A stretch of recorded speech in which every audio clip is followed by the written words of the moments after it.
Pakan sa LTO, I hope na sinunod yung suggestion ko dahil kung hindi manggagalaiti ako. Ano? Opo. I think 5 days, was it 5 days? And failure to do so may fine at 20,000 pesos ata. Medyo nabulabog ako doon kasi ako. Pakan sa LTO, I hope na sinunod yung suggestion ko dahil kung hindi manggagalaiti ako. Ano? Opo. Paano yun?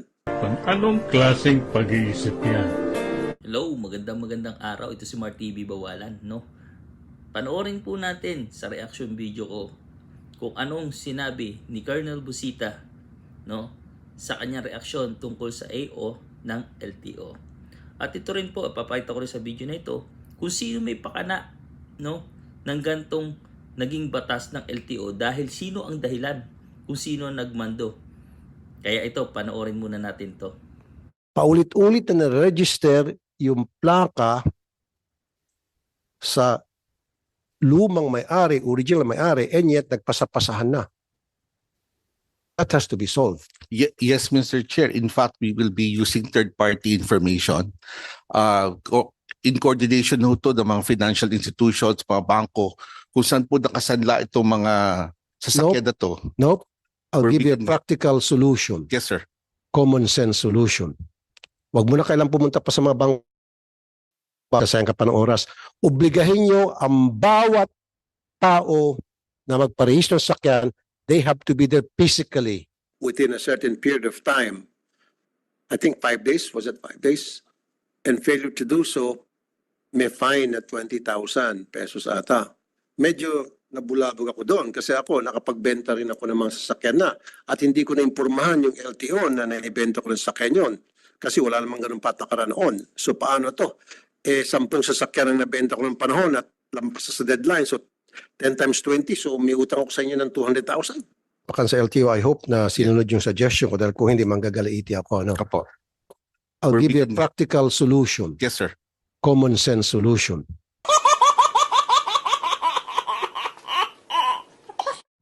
So ayun nga, no, mga kalodi, siya po ang nagbigay mando sa LTO para magkaroon ng mabilisang AO na sumablay naman. At sa huli, siya pa rin po ang nangangamba, no? Dahil kapalpakan naman daw po ng LTO ang paggagawa ng AO 2024-046. Babasahin ko po ang sinabi ni Colonel Busita tungkol sa LTO. Hindi ko sinasabing mali lahat ang pamamalakad ng LTO.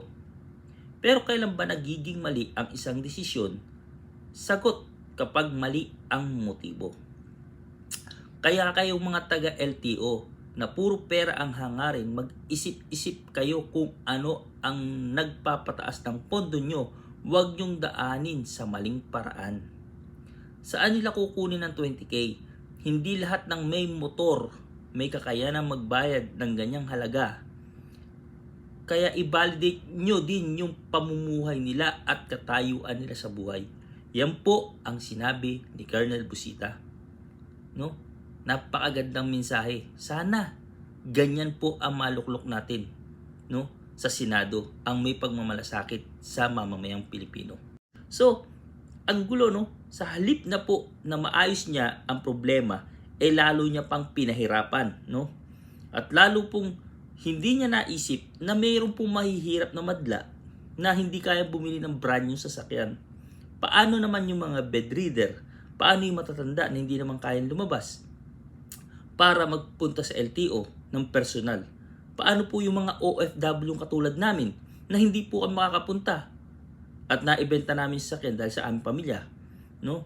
Binenta ng kapatid ko, binenta ng tatay ko dahil kailangan ng pera for emergency. At hindi ako makakauwi at nakapangalan sa akin sa sasakyan. Paano yun? 20,000 na kaagad?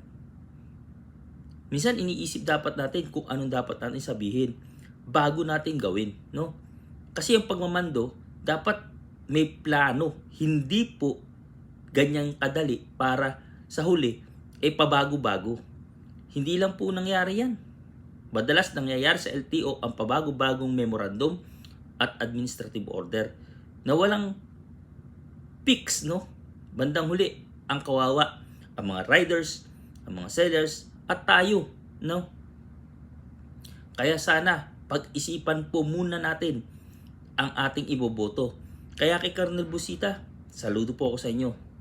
At sana po, katulad nyo ang maupo sa Senado. Hindi po yung nagpapalaki ng itlog at kung ano-ano lang ginagawa para mahirapan ang madlang Pilipino. Ito po si Mar TV, no? Sa susunod, suportahan po natin, pakiusap ko, ang mga taong nagtatrabaho na maayos, ang tumutulong sa masang Pilipino. Katulad po ni Colonel Busita. Yan po. Maraming salamat po. Ito po si Mar TV Bawalan. Paalam.